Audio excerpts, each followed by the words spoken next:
Presiden Prabowo dipastikan bakal mengevaluasi kinerja para menteri, wakil menteri, hingga kepala badan di Kabinet Merah Putih. Dalam paparan yang dilakukan di hadapan para pengurus Kadin Indonesia, Wakil Ketua Dewan Pembina Partai Gerindra, Hasyim Joyo Hadikusumo memastikan Presiden akan mengevaluasi kinerja Kabinet Merah Putih pada April 2025 atau 6 bulan sejak menjabat. Hasyim menyebutkan evaluasi terhadap para pembantu presiden itu bertujuan untuk mengukur efektivitas kinerja di pemerintahan. Bahkan jika ditemukan terdapat menteri atau wakil menteri yang kurang efektif, sang presiden tak segan mengambil tindakan tegas. Hal ini ditegaskan Hasyim mengingat banyaknya yang menilai soal kabinet Prabowo yang dinilai gemuk. Namun bagi Hasyim inilah hasil yang diberikan oleh Kabinet Merah Putih. Kok jumlah menteri perempuan kok sedikit? Ini saya sampaikan, ya. Ini ada yang saya sampaikan. Tapi kedua adalah kok bisa gemuk? Nanti takutnya high cost, ya, little output. Nah ini. Dan saya sudah dengar bahwa setelah 6 bulan, bulan Maret tahun depan, April tahun depan, setiap menteri akan dan wakil menteri akan dievaluasi. Ya, so ini kalau dalam 6 bulan pertama, ya maaf, yang kurang efisien, korup, atau kurang berdaya, atau mungkin lelah, atau kurang tenaga, ya bisa ngerti kan? Akan dievaluasi dan dia orang. Sebelumnya Hasyim banyak mendapatkan kritik dan masukan perihal jumlah menteri serta wakil menteri yang ada di Kabinet Merah Putih. Diketahui saat ini Presiden Prabowo memiliki 48 menteri dan 56 wakil menteri untuk membantu pekerjaannya sebagai kepala negara. Terlebih salah satu target utama Kabinet Merah Putih adalah pengentasan kemiskinan di dalam negeri. Tak heran pemerintah membentuk Badan Percepatan Pengentasan Kemiskinan yang dikepalai Budiman Sujatmiko.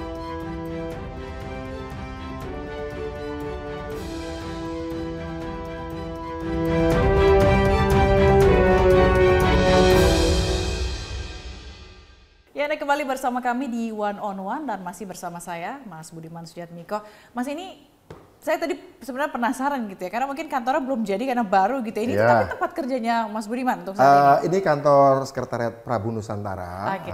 Prakarsa Budaya Nusantara. Satu organisasi yang dulu kami dirikan untuk mendukung Pak Prabowo dan Mas Gibran. Oke. Pilpres, ini kantor relawan pemenangan. Relawan pemenangan gitu. Tapi sekarang masih sampai sekarang masih ada bekerja sekarang untuk terutama untuk bicara soal pemberdayaan ekonomi rakyat begitu. Oke, jadi masih terus gitu ya berjalan lanjut. Betul. Nah, ini pemirsa yang menariknya gitu ya, kalau kita lihat ini ada foto presiden-presiden gitu ya, mulai dari Soekarno sampai dengan Presiden Prabowo. Ini mungkin boleh dijelasin nih Mas Budiman. Apa nih, kenapa majang foto-foto presiden ini di sini? Ini untuk mengingatkan kita bahwa ke-8 presiden ini masing-masing menjawab tantangan zaman. Ya, setelah Perang Dunia Kedua, setiap 25 tahun sekali agenda dunia juga berubah. Ya, dari agenda Bung Karno sampai Pak Harto, itu kira-kira dunia pada waktu itu punya prinsip kayak gini, kayak kurikulum pembangunannya adalah siapa yang menguasai sumber daya alam, dialah akan menjadi pemenang di dunia. Ya. Kemudian era Pak Habibie, ini 25 tahun kedua setelah Perang Dunia Kedua, dari sini siapa yang menguasai manufaktur, dia menguasai dunia. Kemudian dari sini siapa yang menguasai rekayasa keuangan, dia akan menguasai dunia. Kemudian siapa yang akan menguasai data, itu mulai dari Pak Jokowi pertengahan tahun 2020 sampai sekarang siapa yang menguasai data, dia akan menjadi pemenang di dunia. Masing-masing presiden punya pendekatan. Beliau adalah seorang narator besar, seorang administrator, seorang teknokratis, teknolog, ya, seorang bapak pluralisme, seorang konsolidator institusi demokrasi, Ibu Mega, Pak SBY juga, kemudian Pak Jokowi merealisasikan pembangunan infrastruktur di era demokrasi, sesuatu yang agak susah. Membangun infrastruktur fisik di era demokrasi itu agak susah. Tapi beliau so far berhasil, apalagi melewati tantangan pandemi. Dan di era Pak Prabowo sampai ke depan ini kita sudah akan memasuki era teknologi data, begitu ya. Jadi masing-masing punya tantangan-tantangan sendiri, ya, begitu. Oke, ngomongin soal teknologi ini nyambung gitu ya sama beberapa program yang juga sempat disebutkan oleh Mas Budiman gitu ya di Badan Percepatan Pengentasan Kemiskinan ini adalah melalui atau pengentasan kemiskinan melalui teknologi. Betul. Nah, itu boleh dijelasin Mas gimana caranya menyambungkan teknologi dengan kemiskinan? Itu karena juga disampaikan, terutama disampaikan oleh pidato Pak Prabowo pada waktu beliau dilantik sebagai presiden, penggunaan teknologi, pemanfaatan teknologi untuk membuat sasaran dan targeting dari program-program subsidi itu harus terarah, tepat, harus presisi. Ya, jadi saya pikir Pak Prabowo menyadari banyak juga selama ini ada yang kadang-kadang salah sasaran untuk program pengentasan kemiskinan, bantuan sosial itu harus dirapikan. Jadi sekarang ini kami dengan beberapa lembaga kita coba mensupport bagaimana soal perapihan, konsolidasi dan rekonsiliasi data tentang kemiskinan di antara berbagai macam lembaga. Kita juga sudah berbicara dengan Kepala Badan Pusat Statistik, dengan Kepala Bappenas, dengan Kepala Badan Gizi Nasional, dengan Menteri Sosial. Tadi kita bicara hari ini, pagi dan sore, sebelum dan setelah rapat kabinet, memang itu kebutuhan yang memang harus dilakukan dalam 100 hari ke depan, konsolidasi dan rekonsiliasi data kemiskinan. Supaya apa yang kita kerjakan tidak meleset sasarannya, begitu. Tapi kalau kita lihat mungkin dari angka dibandingkan dengan tahun 2023 dan 2022 angkanya menurun gitu ya. Menurun, tapi ternyata faktanya di lapangan kemiskinan masih ada dan masih banyak gitu kan gitu. Menurut Mas Budiman melihat kemiskinan di Indonesia itu seperti apa sebenarnya? Ya seperti saya katakan ada kemiskinan struktural. Kemiskinan struktural biasanya orangnya mampu secara fisik, ada akses, produktif. Tapi tetap miskin. Berarti solusinya adalah ada perombakan sistem, ekosistem. Ada juga miskin secara kultural. Mereka mungkin tidak difabel ya. Mereka mungkin juga punya akses, tapi mereka tidak produktif.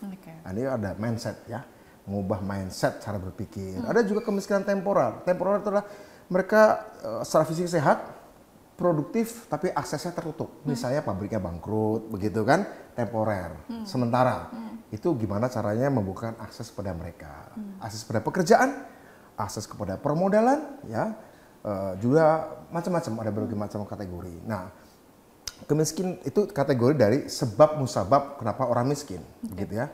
Dari sebab musabab kenapa orang miskin. Ada juga yang kemudian tingkat kemiskinan ada yang ekstrim. Nah, ekstrim memang sudah banyak menurun, Zila, sudah banyak menurun. Tapi yang ada ekstrim, ada miskin, ada rentan miskin. Nah, ini juga harus kita jaga seperti saya katakan tadi, supaya yang rentan tidak betul-betul jatuh miskin. Itu juga harus kita siapkan program pemberdayaannya. Kira-kira begitu. Kalau Mas Budiman melihat apakah dengan program-program begitu ya yang disusun oleh Mas Budiman ini nantinya ke depan kemiskinan ini akan bisa diselesaikan? Pak Prabowo punya target 2029 zero extreme poverty-nya. 2029, ya, 5 tahun ini. Kemiskinan ekstrimnya harus nol, ya begitu. Termasuk dengan beberapa korban PHK. Ya itu yang baru-baru kan, mereka tidak ekstrim tapi kan baru saja jatuh dari akses, baru saja tertutup dari aksesnya. Padahal mereka produktif, mereka tidak difabel, mereka secara fisik tapi karena akses tertutup, jadi terlemparlah dari pekerjaannya. Dan itu banyak kan, seperti itu kan, cukup banyak. Itu juga kita jaga. Gitu. Masing-masing ada treatment sendiri-sendiri. Berarti selama 5 tahun ini optimis akan program-programnya atau mungkin dalam waktu dekat 100 hari ke depan gitu. 100 hari kalau dari kami adalah konsolidasi dan rekonsiliasi data. Itu dulu. Terutama itu dari badan kami, rekonsiliasi data, agar kita kemudian bisa secara objektif, terstandarisasi, tidak ada tumpang tindih program-programnya, dan bagaimana membackup supaya kementerian-kementerian itu bisa satu langkah geraknya bahwa ini datanya sama, nggak ada lagi data versi BPS, nggak ada lagi data versi BKKBN, nggak ada lagi data sekedar versi Kementerian Sosial, tapi satu data kemiskinan tunggal terpadu, data tunggal terpadu sosial ekonomi, kira-kira begitu. Tapi kan sebelumnya kalau soal penanggulangan kemiskinan gitu ya, seperti Tim Nasional Percepatan Penanggulangan Kemiskinan di era presiden sebelumnya, berbedakah dengan yang kali ini Mas Budiman jalankan? Harus diakui bahwa TNP 2K itu sempat di bawah Wakil Presiden, kemudian sekarang ke Kemenko, PMK sempat beberapa tahun terakhir ini. Nah, dengan adanya ini menjadi badan, dia menjadi setingkat kementerian. Kalau dulu itu semacam kayak ad hoc lah ya, kayak semacam Pokja saja. Pokja di bawah Wapres ya. Sekarang menjadi badan tersendiri yang memang langsung melapor pada presiden seperti itu. Jadi lebih permanen dan lebih apa namanya? lebih direktif ya, kira-kira gitu, dan backup juga dan koordinatif begitu. Oke. Satu hal Mas Budiman, tentu tadi disebutkan Mas Budiman soal kemiskinan, bagaimana koordinasi masalah-masalah kemiskinan dan yang berkaitan gitu ya di Indonesia. Tapi tantangan yang benar-benar Mas Budiman temukan pada saat mau menjalankan badan ini gitu, apa tantangan terbesar yang menurut Mas Budiman tuh kayak ini nih Indonesia tuh masalahnya tuh ini? Pertama sinkronisasi data yang belum sinkron itu dulu. Data yang belum sinkron, itu dulu. Kalau begitu data sinkron, maka kemudian sebenarnya kita bisa mencari jawaban-jawaban. Jawaban-jawabannya sudah ada, tapi karena datanya nggak sinkron, seringkali ada tumpang tindih. Sudah ada solusinya, kemudian kementerian lain ngasih solusi yang sama. Berarti ada penganggaran yang double. Ya kan? Sementara ada yang lain yang sebenarnya masih butuh intervensi, tidak terurus. Kira-kira masih ada seperti itu. Problemnya data itu hulunya dulu. Kita sepakati data, mana yang pegang, kita mengacukan sana semua, seluruh kementerian, maka dari situ akan memudahkan setiap kementerian, setiap lembaga, presisi dan tidak ada tumpang tindih penanganannya. Begitu. Oke, berarti tidak ada lagi gitu ya bantuan yang salah sasaran gitu yang tidak itu juga salah satu karena tidak ada data.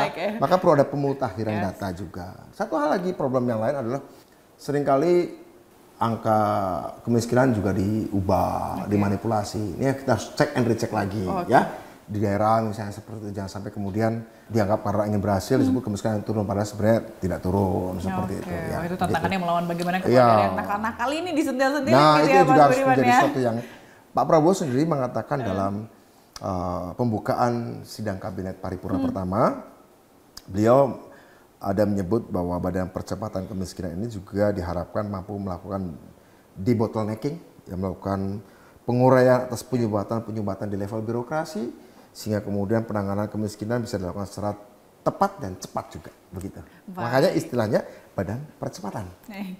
Tentu kita berharap bahwa apapun yang sedang dijalankan bagi program-program ke depan yang tentunya dengan tujuan untuk pengentasan kemiskinan Indonesia ini dapat berhasil begitu ya dengan di tangan Mas Budiman. Mungkin terakhir harapan Mas Budiman mungkin ada yang mau disampaikan? Bukan di tangan saya, diwakafin Pak Prabowo, saya hanya menjalankan arahan. Tetap Prabowo Mas Budiman yang menjalankan. Mungkin ada harapan yang mau disampaikan kepada warga atau masyarakat Indonesia, Mas Budiman? Ya, kita ingin apa sih orang miskin itu? Karena mereka kurang uang, kurang pendapatan, kurang akses, dan kurang aset. Karena itu semua kita ingin orang-orang yang miskin, baik ekstrim atau miskin biasa atau terancam miskin, menjadi individu-individu warga negara yang berdata, berdana, dan berdaya pada akhirnya. Berdata, berdana, dan berdaya. Ya, yang miskin harus diberdayakan, yang terancam miskin harus diselamatkan. Kira-kira begitu. Ya, mulainya dari data dulu kan, berdata dulu, data yang harus disinkronisasi. Makanya 100 hari pertama adalah sinkronisasi data dulu. Ya, baru setelah sinkronisasi data, bagaimana alokasi subsidinya maupun permodalannya jadi berdana. Setelah berdana, baik itulah bantuan sosial atau bantuan langsung tunai atau permodalan, berdana, diharapkan satu berdaya. Dan targetnya ya kita ingin meningkatkan kelas menengah di Indonesia.